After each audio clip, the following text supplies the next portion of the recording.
All the way from 1979, it's OZMA Wars, a game so old it has SNK's full name.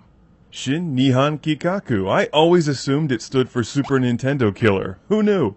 And before you play this game, turn the volume down.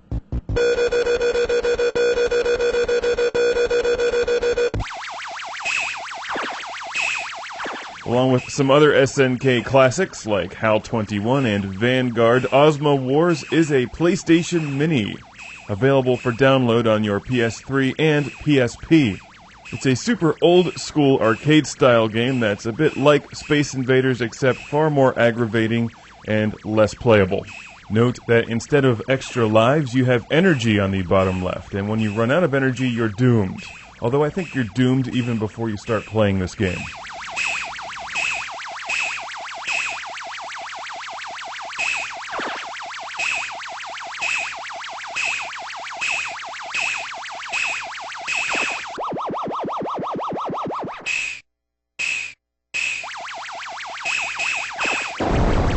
This game is tough. It's hard to hit things, the enemies blink on and off, they move erratically, and fire homing missiles at you, which just suck.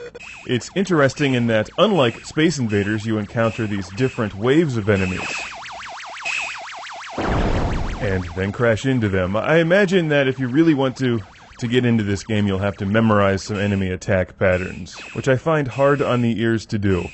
OZMA Wars may be of interest to those of you who enjoy seriously old-school games that challenge your patience and memorization skills.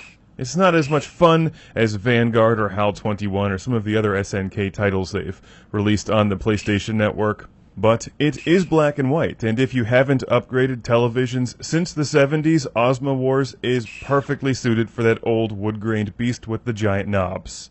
It also plays on the PSP.